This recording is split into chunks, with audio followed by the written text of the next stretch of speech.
Capítulo 17. Jesus na Samaria. Descendo Jesus de Jerusalém para Cafarnaum, seguido de alguns dos discípulos nas suas habituais jornadas a pé, alcançou a Samaria quando o crepúsculo já se fazia mais sombrio. Filipe, André e Tiago, estando com muita fome, deixaram o mestre a repousar junto a uma pequena herdade e demandaram um lugarejo mais próximo em busca de alimentos.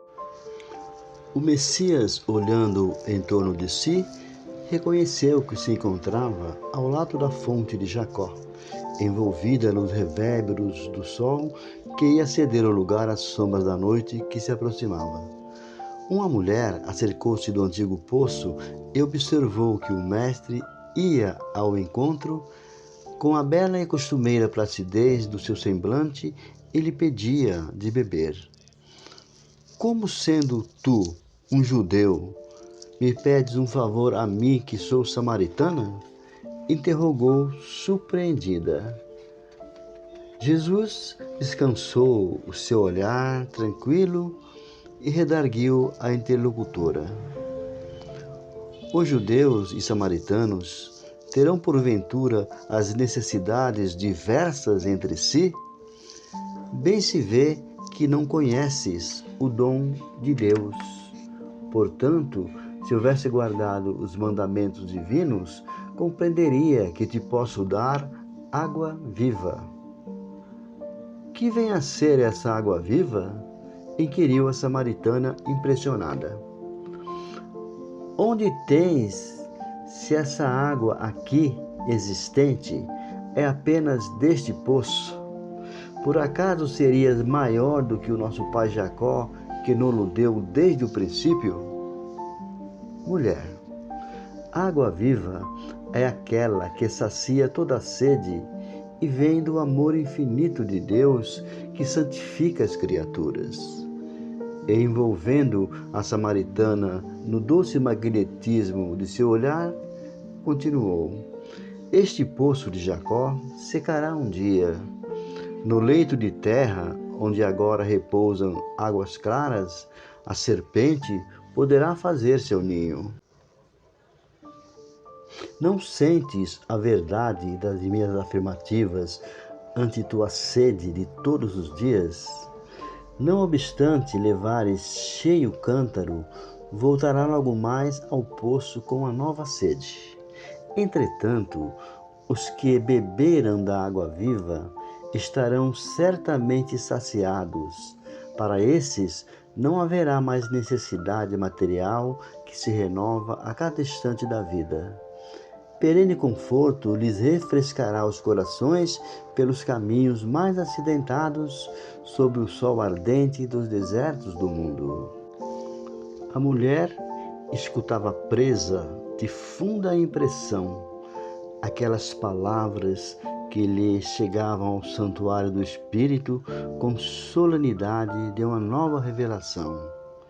Senhor, dá-me dessa água, exclamou interessada. Mas ouve, disse-lhe Jesus, e o mestre passou a esclarecê-la sobre fatos e circunstâncias íntimas de sua vida particular, explicando-lhe o que fazia necessário para que a sagrada emoção do divino lhe iluminasse a alma, afastando-a de todas as necessidades penosas da existência material. Observando que não havia segredos para Jesus, a samaritana chorou e respondeu: Senhor, vejo agora que és de fato um profeta de Deus. Meu espírito está cheio de boa vontade e desde muito penso na melhor maneira de purificar minha vida e santificar os meus atos. Entretanto, é tal confusão que observo em torno de mim que não sei como adorar a Deus. Os meus familiares e vizinhos afirmam que é indispensável celebrar o culto do Todo-Poderoso neste monte. Os judeus nos combatem e asseveram que nenhuma cerimônia terá valor fora dos muros de Jerusalém. As discórdias nesta região têm chegado ao cúmulo. Ainda há pouco tempo, um judeu feriu um dos nossos por causa de suas opiniões acerca da comida impura. Já que tenho a felicidade de ouvir as tuas palavras, ensina-me o melhor caminho. O mestre observou-a compadecido e exclamou: Tens razão. As divergências religiosas têm implantado a maior desunião dos membros da grande família humana. Entretanto, o pastor vem ao redil para unir as ovelhas que os lobos dispersaram. Em verdade, afirmo-te que virá o tempo em que não se adorará Deus nem neste monte, nem no templo suntuoso de Jerusalém, porque o Pai é Espírito e só em Espírito deve ser adorado. Por isso, venho abrir o templo dos corações sinceros, para que todo o culto de Deus se converta em íntima comunhão entre o homem e seu Criador. Suave silêncio se fez entre ambos, enquanto Jesus parecia sondar o seu luminoso olhar, a samaritana meditava.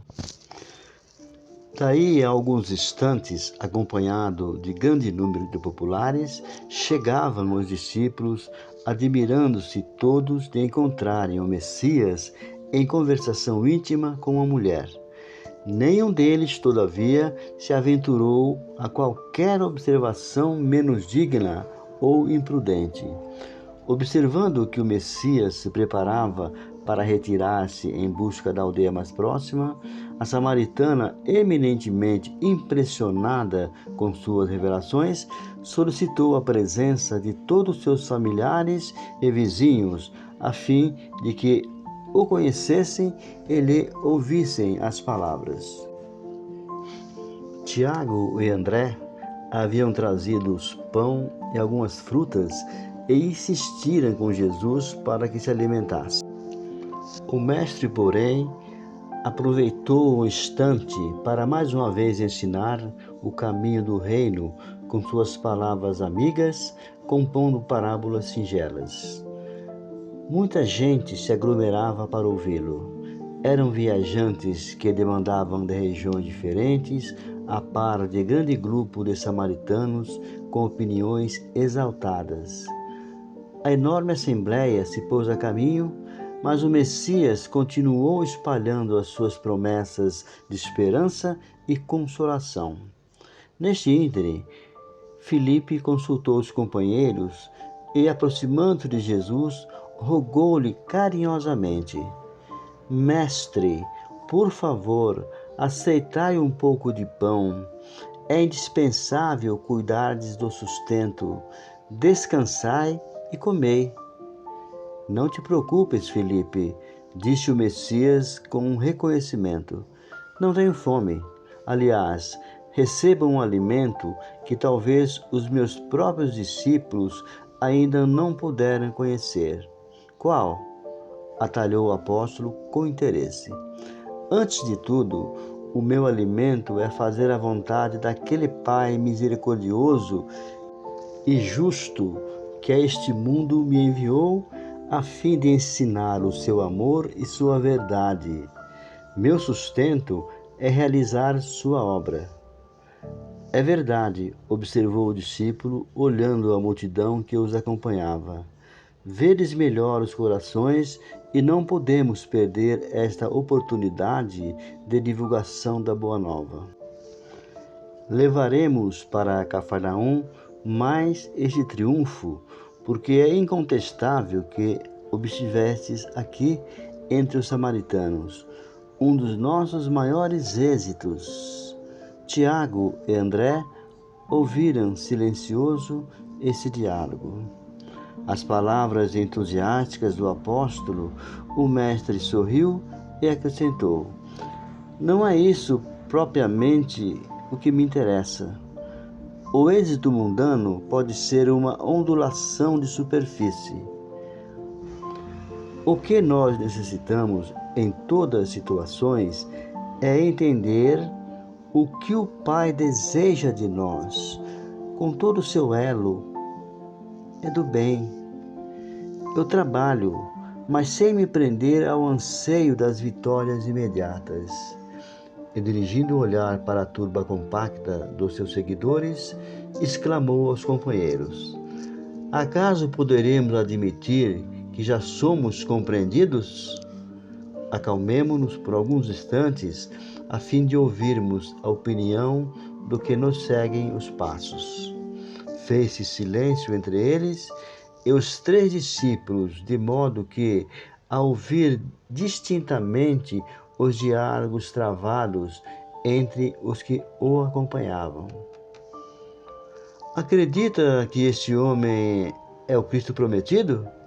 Perguntava um samaritano de boa figura a seus amigos. De minha parte, não aceito semelhante impostura. Nazareno, esse é um explorador de piedade popular. É certo, concordava o interpelado, mesmo porque em sua terra não chega a valer um denário. Pelos próprios parentes é tido como inimigo do trabalho e há quem duvide da sua cabeça preguiçosa. É um louco de boa aparência, dizia uma mulher idosa para a filha. Pelo menos essa é a opinião que já ouvi lá em Cafarnaum. Entretanto, cá para mim, eu acredito que seja um grande velhaco. Por que se meteu com os pescadores, que se alega ser tão sábio? Por que não se transfere a Jerusalém, ou mesmo a Tiberíades? Bem sabe a razão disso. Lá encontraria homens cultos que lhe confundiriam a presunção. Mais próximo de Jesus, um rapaz sentenciava em voz discreta: quando chegamos, ele foi achado sozinho com uma mulher. Que te parece esta circunstância? Perguntava a um companheiro de caminhada. Certamente desejava salvá-la a seu modo, replicou com um sorriso malicioso o inquirido. Num grupo vizinho falava-se acaloradamente: este homem é um espertalhão, orgulhoso, dizia convicto um velhote. Só faz milagres junto às grandes multidões para que sintam as virtudes sobrenaturais de suas mágicas.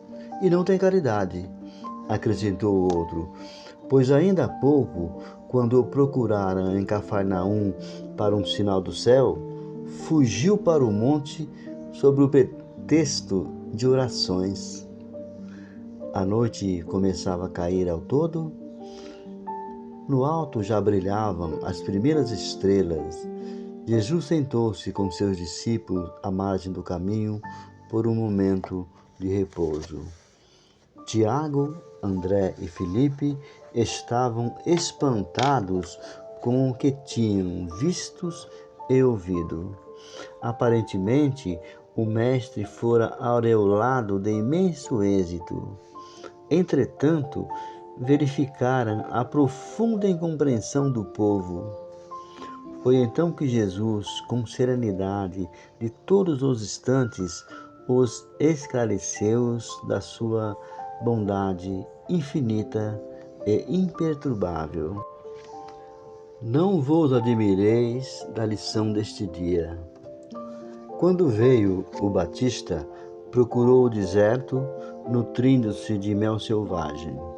Os homens alegaram que em sua companhia estava o espírito do Satanás.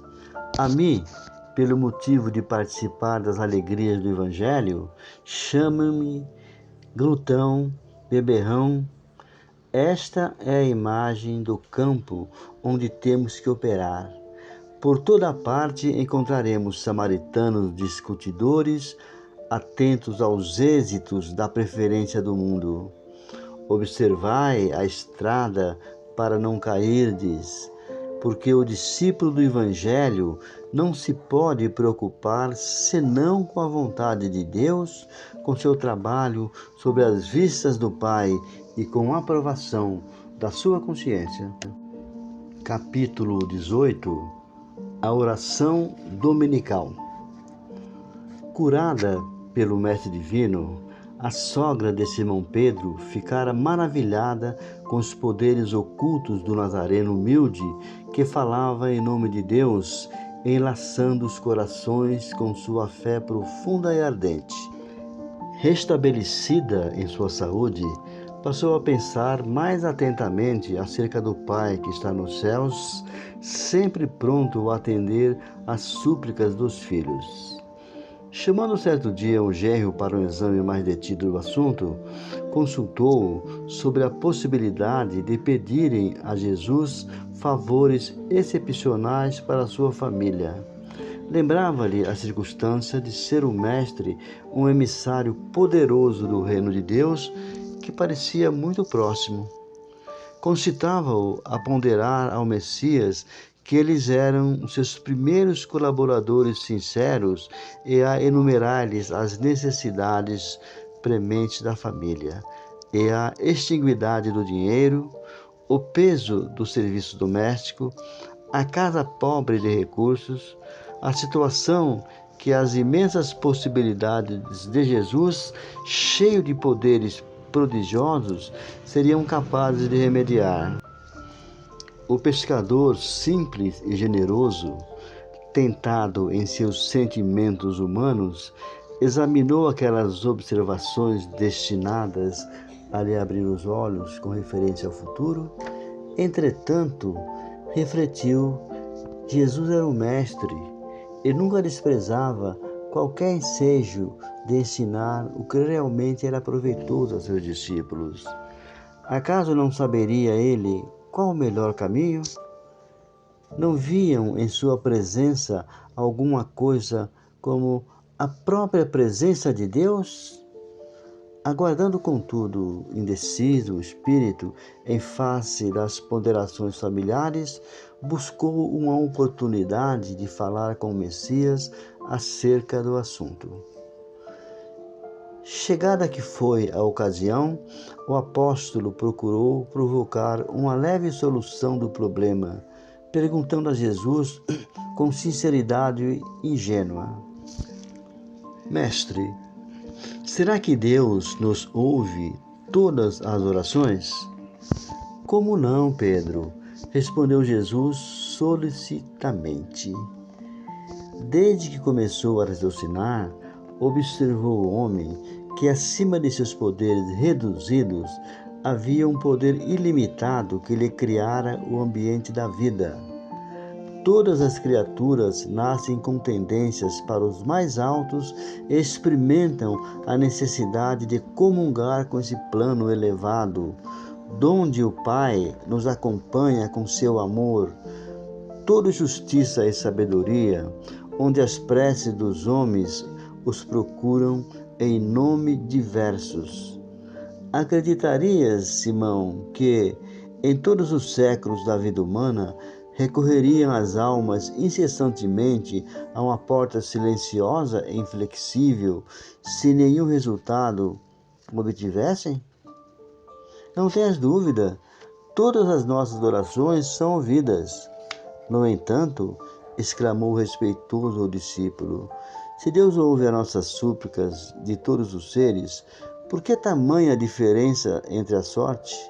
Por que razão sou obrigado a pescar para prover a subsistência, quanto Levi ganha um bom salário no serviço de impostos com a sabedoria dos livros? Como explicar que Joana dispunha de reservas numerosas, quanto a minha mulher é obrigada a plantar e cuidar da horta? Jesus ouviu atento as palavras e retrucou: Pedro, precisamos não esquecer que o mundo pertence a Deus e que todos somos seus servidores. Os trabalhos variam conforme a capacidade do nosso esforço. Hoje pescas, amanhã pregarás a palavra divina do Evangelho. Todo o trabalho honesto é de Deus. Quem serve com a sabedoria dos pergaminhos não é maior do que aquele que traça a leira laboriosa e fértil com a sabedoria da terra. Os escribas sinceros, que cuida do dispositivo da lei, é um irmão do lavrador bem-intencionado que cuida do sustento da vida. Um cultiva as flores do pensamento, outros o trigo. E o Pai protege e abençoa a todos. Achas que uma casa estaria completa sem as mãos abnegadas que varrem os detritos? Se todos os filhos de Deus se dispusessem a cobrar imposto, quem pagaria? Vês, portanto, que, antes de qualquer consideração, é preciso santificar todo o trabalho útil, como quem sabe que o mundo é uma morada de Deus. Já pensaste que a tua esposa cuida das plantas de tua horta, Joana de Cusa educa suas servas? A qual das duas caberia maior responsabilidade? A tua mulher que cultiva os legumes ou a nossa irmã que tem algumas filhas de Deus sob sua proteção? Quem poderá garantir que Joana terá essa responsabilidade por toda a vida? No mundo, há grandes generais que, apesar de suas vitórias, passam também pelas duras experiências de seus soldados. Assim, Pedro, precisamos considerar em definitivo: somos filhos e servos de Deus, antes de qualquer outro título convencional dentro da vida humana. Necessário é, pois, que disponhamos o nosso coração a bem servi-lo, seja como rei ou escravo, certos de que o Pai nos conhece a todos e nos conduz ao trabalho ou à posição que mereçamos.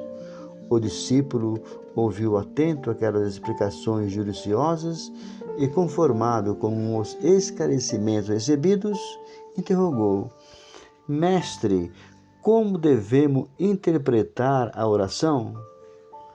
Em tudo, elucidou Jesus, deve a oração constituir nosso recurso permanente de comunhão ininterrupta com Deus. Nesse intercâmbio incessante, as criaturas devem apresentar ao Pai o segredo das íntimas aspirações. Os seus elos de ligação são com nossas dúvidas e nossos amargores. Essas confidências lhe atenuarão o cansaço do mundo, restaurando-lhe as energias, porque Deus lhe concederá sua luz. É necessário, portanto, cultivar a prece para que ela se torne um elemento natural da vida, como a respiração. É indispensável conheçamos o meio mais seguro de nos identificarmos com nosso Pai. Entretanto, Pedro, observamos que os homens não lembram do céu senão nos dias de incerteza e angústia do coração. Se a ameaça é cruel e iminente, o desastre, se a morte do corpo é irremediável, os mais fortes dobram os joelhos, mas quando não deverá sentir-se o nosso Pai amoroso e leal, que somente os que procurem os filhos nos momentos de infortúnio, por Ele criado com as suas próprias mãos, são nós que criamos nossos infortúnios? Em face do relaxamento dessas relações, tão sagradas por parte dos homens, indiferentes ao carinho paternal da providência que tudo lhes concede de útil, de agradável, improfícua, desejará o filho uma solução imediata para suas necessidades e problemas, sem remediar ao longo afastamento que se conservou do Pai no percurso de sua vida, postergando seus desígnios, respeito às suas íntimas e profundas ligações. Simão Pedro ouvia o Mestre com uma compreensão nova. Não podia aprender a amplitude daqueles conceitos que transcendia o âmbito da educação que recebera, mas procurava perceber o alcance daquelas elucidações a fim de cultivar o intercâmbio perfeito com o Pai amoroso, cuja assistência generosa Jesus lhe revelara dentro da luz dos seus divinos ensinamentos.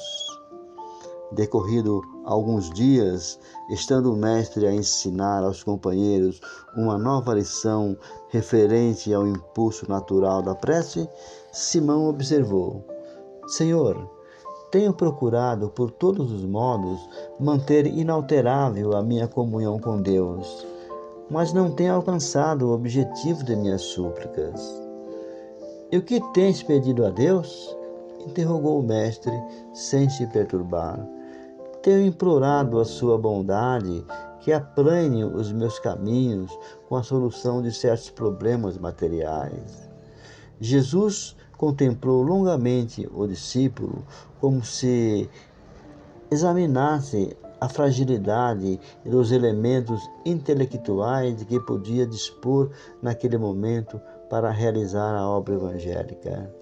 Contudo, evidenciando mais uma vez seu profundo amor e bondade, esclareceu com brandura e convicção: Pedro, enquanto orares pedindo ao Pai a satisfação dos seus desejos e caprichos, é possível te retirares da prece inquieto e desalentado.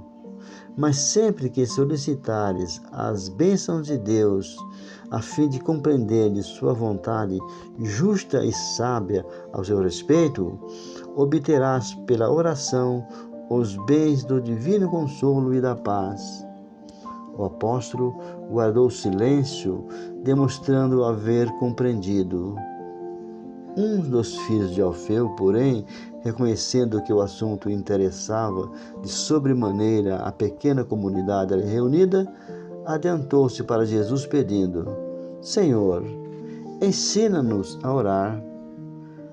Dispondo então de um círculo, como se mergulhasse no pensamento no invisível oceano de luz, o Messias pronunciou pela primeira vez a oração que legaria à humanidade. Elevando seu espírito magnânimo ao Pai Celestial, colocando o seu amor acima de todas as coisas, exclamou: Pai nosso que estás no céu, santificado seja o teu nome.